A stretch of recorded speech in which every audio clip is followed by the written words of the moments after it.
everybody and welcome to another Marvel Legends review brought to you by the team at Marvel Legends UK and my good friend Dylan.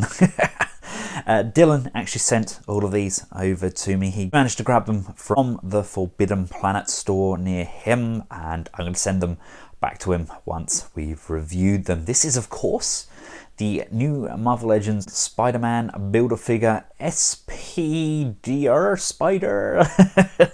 It's Penny Parker in the mech suit, and the wave comprises of Doc Ock, Daredevil, Scarlet Spider, Cloak and Dagger, Elektra and House of M Spider-Man.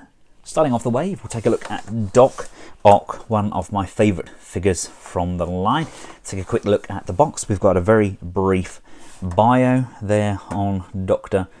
Otto Octavius himself, and then we have all the figures in the line and which part comes with which figure. Absolutely gorgeous looking figure. Now the tentacles are all different lengths, but that being said, they don't do what we want them to do. Unfortunately, there's no pipe cleaners or anything in these, so they don't go the way we want them to. You can kind of swing them around and have them coming around various points of his body, but that's about as much control as we have on them. You've got ball joints on the end of each tentacle, but in my opinion that's kind of wasted on these because you can't actually do anything else with them. They're just wild.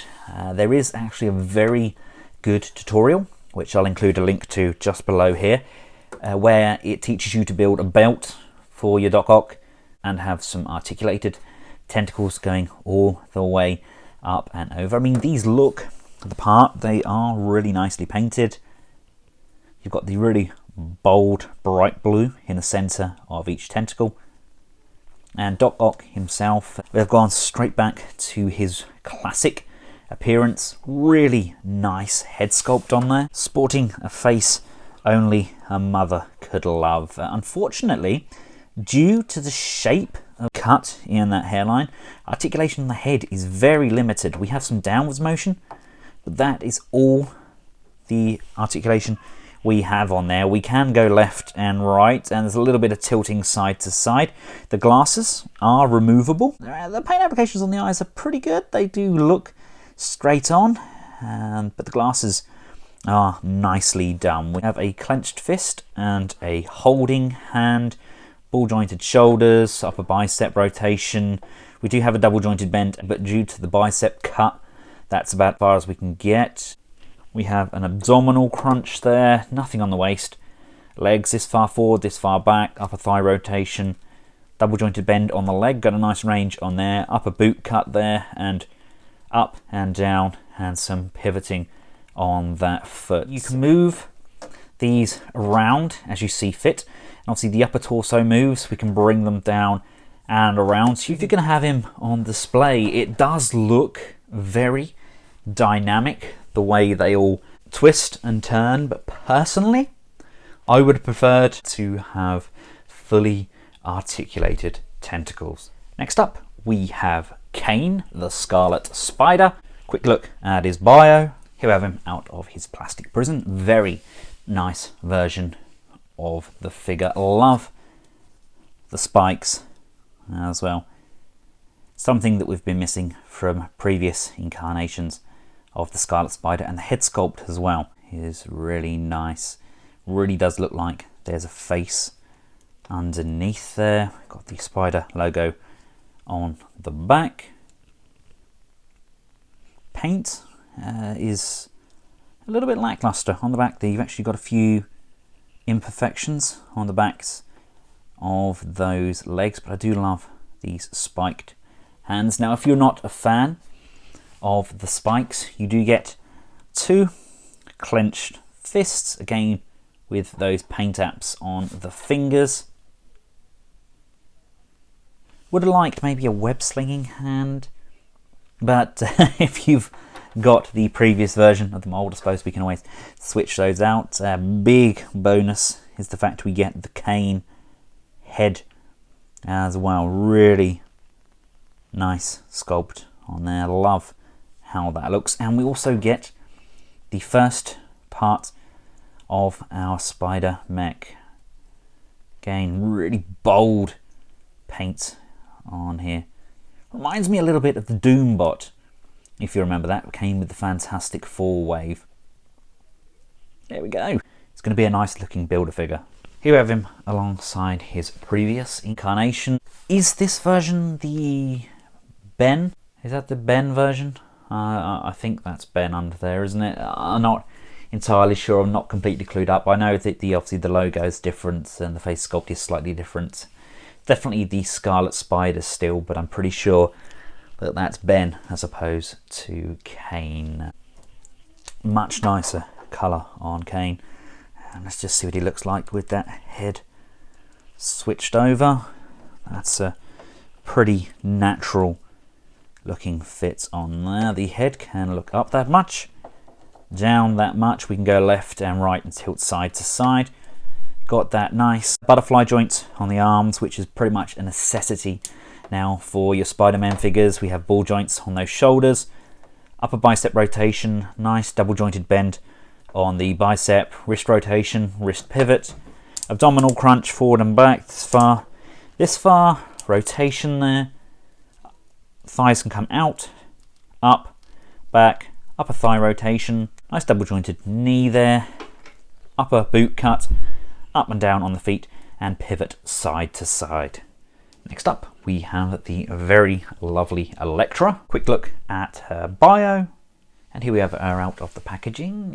What a very underrated figure. I wasn't looking forward to her at all.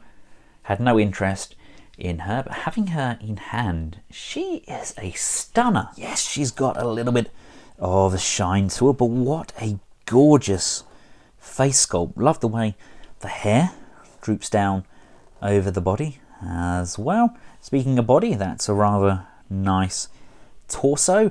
Why on earth have they once again given us single jointed elbows though? Don't get me wrong, sometimes you can make them work and they do look better than double joints, but on females I just think we miss out on so much posability giving us those single joints. I mean, it's not too bad with her.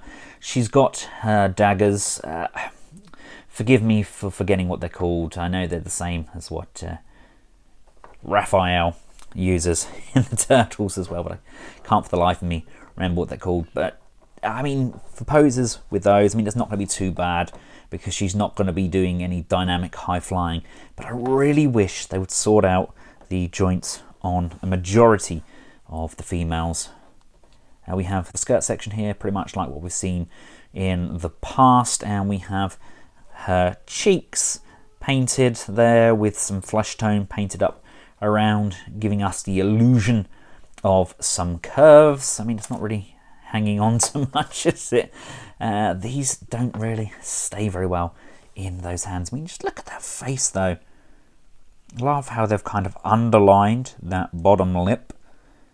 Looks like she's gone under that with like an eyeliner or something. We do get some shading underneath across that chest as well. Hair does restrict her looking up.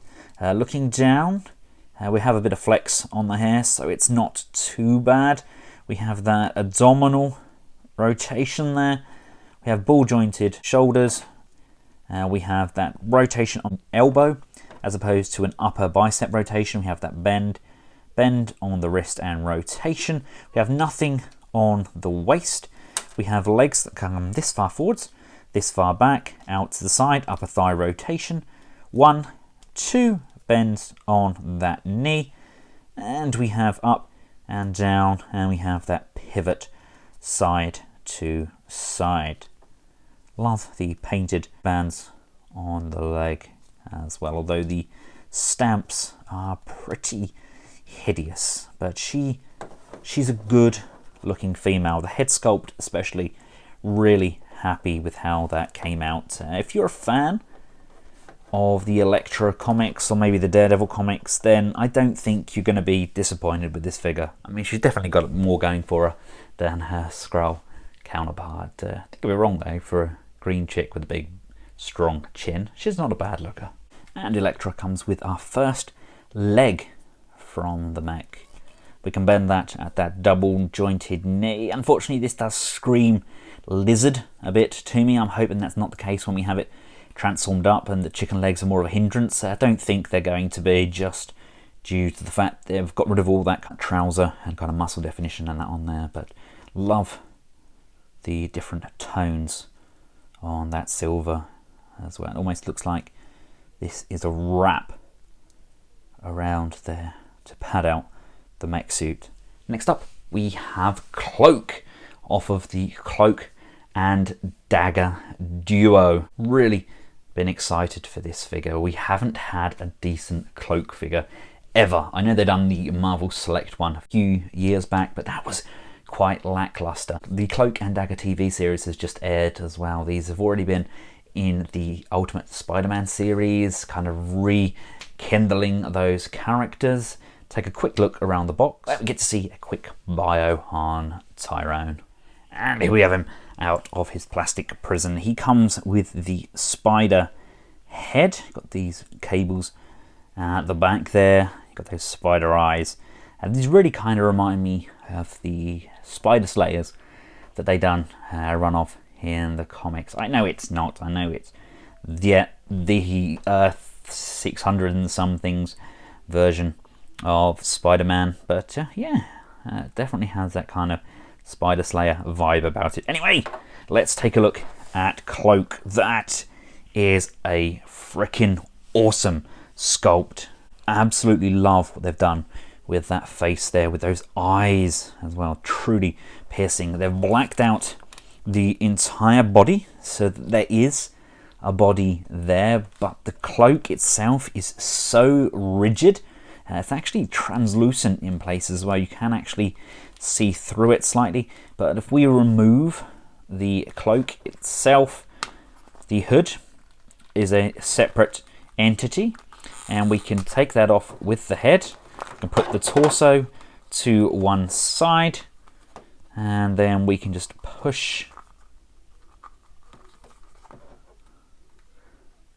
the cloak back together. The head is actually joined to the hood, so we can put the head on there, and then we can have Dagger just standing inside, so we can actually teleport them. That's fantastic. The torso itself is nothing untoward, although this one is a lot of resistance turning on here, and it looks like they've got too much paint on there, or almost like some glue overspray. It doesn't affect the figure at all, and it does still rotate. Nice abdominal crunch forward and back.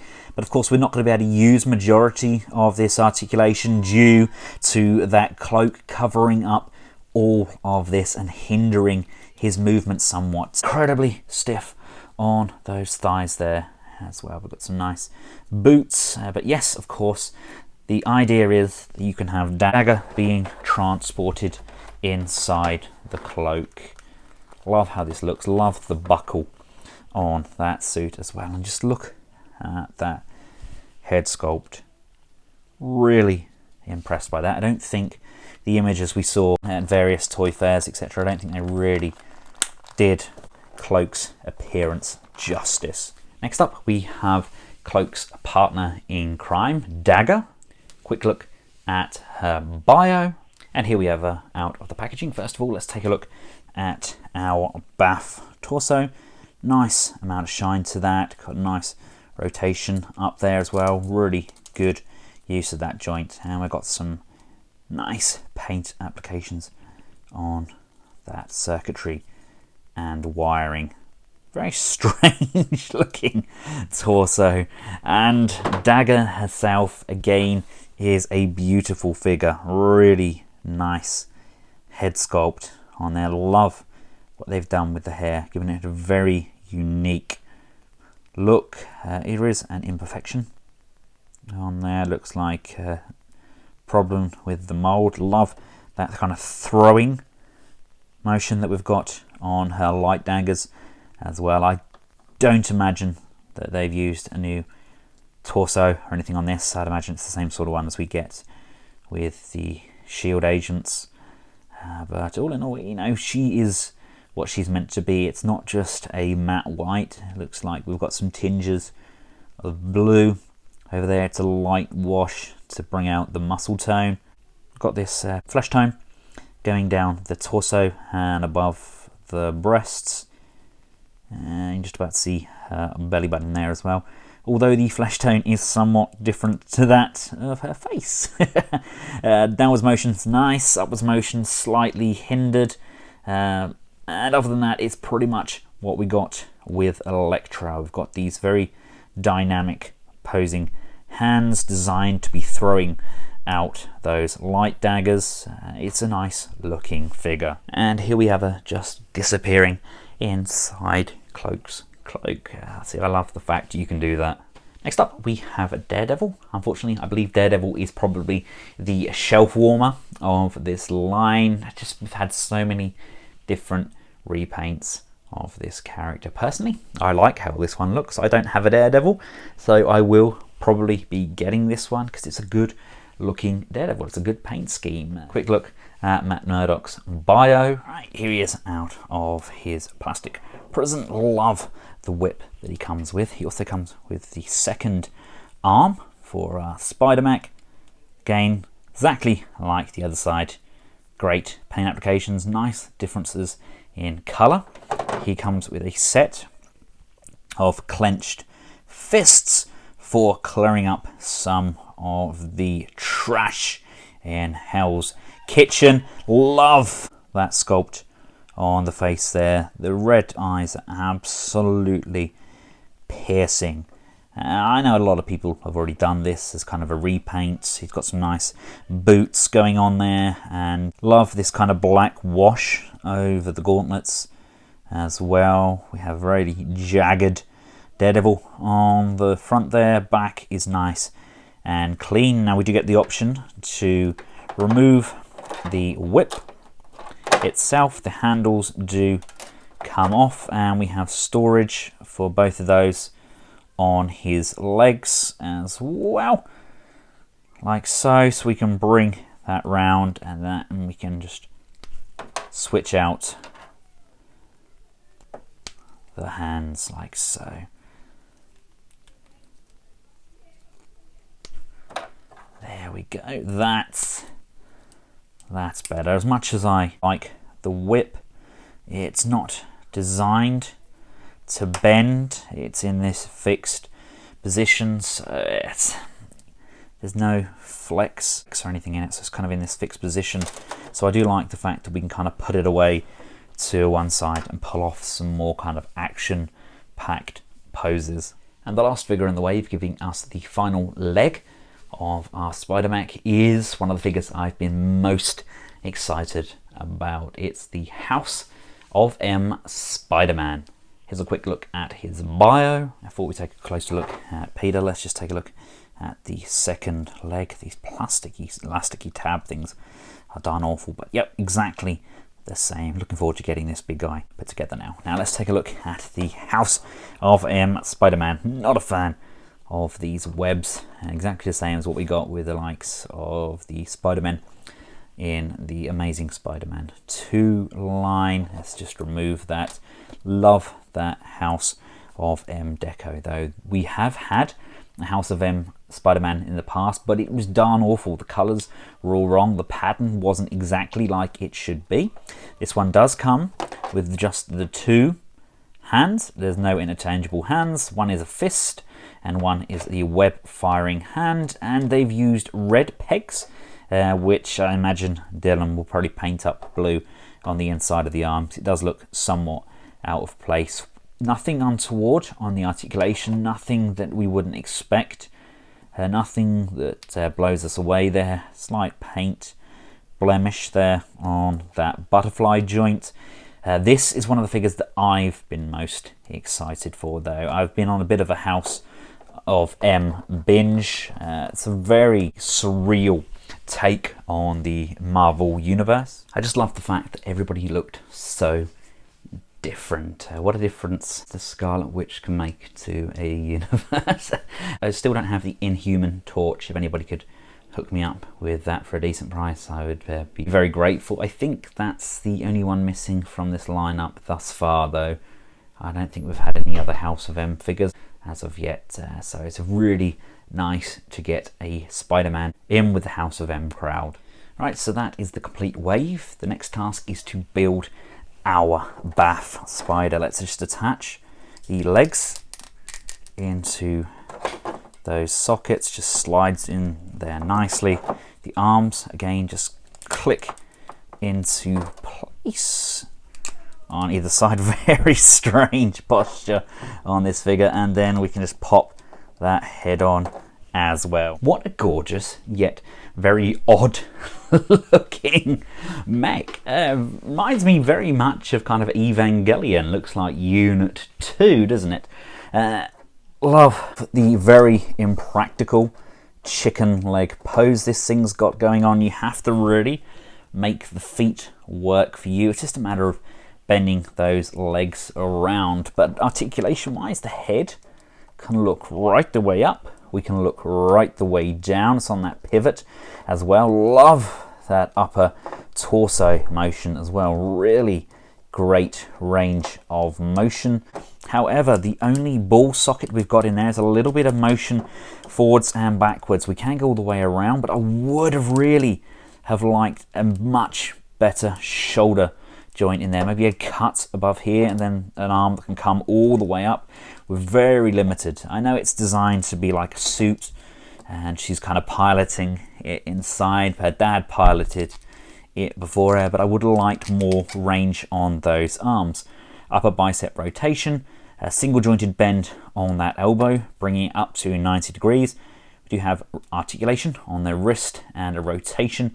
Really nice, long, spindly fingers, and look at the reach on those legs. Up this far, again, limited range due to the cut. Forward and backwards is fine. Really hindered somewhat by this rather odd joint that I've got going on there. We don't get any upper thigh rotation. We do get that deep double jointed bend at the knee, and the feet can rotate left and right, and we can kind of move them up and down. So it's just really a case of making the mech work for you. It's not the strongest of Build-A-Figures that we've had from a Spider-Man wave, but it's definitely not Ultimate Green Goblin bad. I personally am going to get this wave. I love all of the figures in it. Surprisingly enough, I think maybe Kaine is my least favourite out of the line, which really surprised me because I do love the character. Elektra is a surprise hit. I would say it was probably Kaine and Daredevil at the bottom, then maybe Dagger, then Elektra, then the BAF, then Cloak, and then it's a tight one between Doc Ock and Spider-Man. Doc Ock is limited with his articulation, but it is a perfect looking Doc Ock. He looks insanely good. Daredevil's not even looking the right way. Dude, look at the camera. What are your thoughts on the line? I'm overly happy that we've finally got a line relatively early or on time in the UK, and thanks again to the team over at Marvel Legends UK for pointing these out. We did bombard the Forbidden Planet stores, and I think Marvel Legends UK has kind of got a name for itself for harassing staff to get products in. Once again, I would like to thank Dylan for shipping these out to me so I can have a nice early look. Dude, you are a legend. So there we have it, ladies and gentlemen. Let me know your thoughts in the comments section below. What's your favourite figure? Is this going to be a line that you pick up? Are you going to pick up the individual figures? And what are your thoughts on these multiverse versions of Spider-Man? I'm a huge Spider-Man nut. Spider-Man Hulk are by far my favourite figures, so I have to kind of have as many variations of them as I can. I'm still miles behind everybody else, but it's a marathon, not a sprint. That's what I keep telling myself. I've included a link at the end of this video which takes you through to my Marvel Legends playlist. If this is your first time visiting my channel, then welcome. Thank you for watching this video all the way to the end. Please make sure you check out the Marvel Legends UK Facebook group if you are a UK resident. And until next time, from myself and the Marvel Legends Spider-Man Spider Build-A-Figure Wave, goodbye.